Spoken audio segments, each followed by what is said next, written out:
सबसे महंगा खेल खेला जा रहा है कतर में फीफा वर्ल्ड का। लेकिन जब सोच लेता है मुसलमान कि मैं दीन की दावत दूंगा, तो देखो दुनिया के किसी वर्ल्ड कप में कभी भी कुरान से आगाज नहीं हुआ था। हर वर्ल्ड कप का आगाज नाच गाने और शराब से होता है। कतर की हुकूमत ने दुनिया को कह दिया कि वर्ल्ड कप हमारे वहां हो रहा, 28 दिन के लिए हो रहा, 28 दिन के लिए हम इस्लाम को और दीन और ईमान को छोड़ नहीं सकते हैं। वर्ल्ड कप की शुरुआत कुरान से हुई। 21 साल के हाफिज ने कुरान पढ़ा, जिसका यहां से आधा धड़ नहीं है। दुनिया ने देखी कि कतर में शराब बेचने नहीं दिया, और कतर ने क्या किया कि जगह जगह मोहल्ले मोहल्ले गली गली सड़क सड़क पूरे मैदान में नबी की हदीसें अल्लाह की आयतें लिखकर हर जबान में लगा दी। अरे करोड़ों लोगों ने जब देखा तो पहले ही दिन, सुनो, पहले ही दिन 850 लोगों ने इस्लाम कबूल किया। तो जब आदमी सोच लेना कि हमको काम करना है, दीन की दावत देना है, तो फिर वो दे सकता है। आज हम ईमान से खेल रहे हैं। मौलाना यूनुस साहब मरहूम पूना वाले अमीर जमात, किस किस ने नाम सुना, जरा हाथ उठाओ भाई। मरहूम हो गए, सुने थे ना मौलाना यूनुस का। मौलाना यूनुस एक वाकया सुनाते थे मौलाना आरिफ साहब कि एक क्रिश्चियन मुसलमान बच्चों के ईमान को कैसा वरगला रहा। सुन लो, मकतब की अहमियत तुमको समझ में आ जाएगी।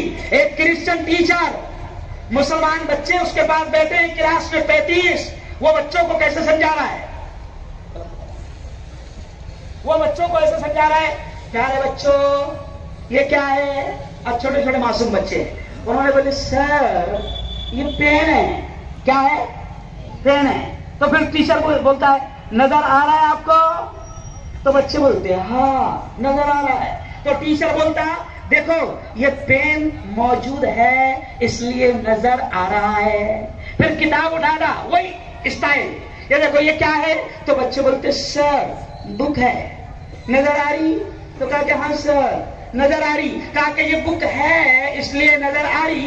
तो ऐसी 5-6 मिसालें वो देता, और फिर बच्चों से पूछता शैतान देखो कैसे हमारे बच्चों के ईमान से खेल रहे हैं। हमको खबर भी नहीं कि कब उनको स्कूलों में उनको सूर्य नमस्कार करने लगाया जा रहा है, कब उनसे उनके ईमान का सौदा किया जा रहा है, हमको खबर भी नहीं होती है। और हम उन शैतानों के हवाले अपनी नस्लों को कर देते हैं। तो मौलाना यूनुस साहब कहते हैं कि टीचर ने सारी एग्जाम्पल दिया और धीरे से कहा कि देखो बेटा पेन मौजूद था नजर आ गया, किताब मौजूद थी नजर आ गई। फिर धीरे से बच्चों से पूछता, छोटे छोटे मासूम बच्चे, प्यारे बच्चों तुमको अल्लाह नजर आ रहा है क्या?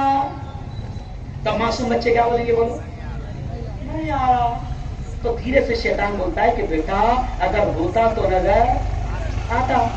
अब उन्हीं बच्चों में एक बच्चा मकतब का भी था, एक बच्चा ऐसा भी था जिसके घर में किताब की तालीम होती थी और ईमान की बातें होती थी। मरकज से उसका बाप जुड़ा हुआ था, घर में किताब की तालीम होती थी। उसने कहा सर सर सर जो बातें आपने समझाई ना वही बातें मैं अपने स्टाइल में अपने दोस्तों को समझा देता हूं, क्योंकि मेरी बात जल्दी समझ में आ जाए। समझा? तो वो भी खड़ा हुआ और सेम स्टाइल टीचर की, वही पेन उठाया, किताब उठाया, सेम स्टाइल में, और फिर धीरे से कहा कि प्यारे दोस्तों अभी अपने उस्ताद ने टीचर ने क्या बोले कि ये सब है इसलिए नजर आ रही, पेन है नजर आ रहा, किताब है नजर आ रही। बोले ना जी अपने टीचर ने? तो बच्चे बोले हाँ हाँ। तो बोले देखो अभी अपने टीचर ने बताया कि जो चीज रहती है वो नजर आती है।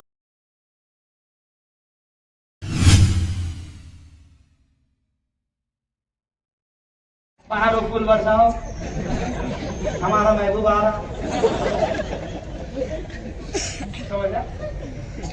डंडे बरसाए, लकड़ियां बरसाए, पत्थर बरसाए, क्यों हमला किए? कुछ नहीं, डेरिंग से काम कर रहा हूं क्योंकि यकीन है जिंदगी मौत। जोर से बोलना। देखो ईमान भी ताजा हो जाएगा। दावत और तबलीग के पाकीज़ा काम के जरिए से ईमान पर मेहनत करवाई जाती है, थोड़ा ईमान भी ताजा हो जाएगा। आखिर मजमे तक आवाज आनी चाहिए। बोलो जोर से, जिंदगी किसके हाथ? अल्लाह के। जोर से बोलो, मौत किसके हाथ? अल्लाह के। जोर से बोलो, नफा किसके हाथ? अल्लाह के। जोर से बोलो, नुकसान किसके हाथ? अल्लाह के। जोर से बोलो, ये पूरा सिस्टम किसके हाथ? अल्लाह के। तो फिर इनके हाथ में क्या है? चोरों के। अरे वो कैसे हैं? तब नशा करके हमारे बच्चे क्या हो रहे मौलाना, अंदर से खोखले हो जा रहे हैं। मैं घर में भी देते रहता हूँ, मैंने भी बिल्किस बानो पर धरना दिया, बिल्किस बानो पर। तब 50 लड़के मेरे आसपास खड़े हुए थे, वो वाकया सुना रहा हूँ मौलाना।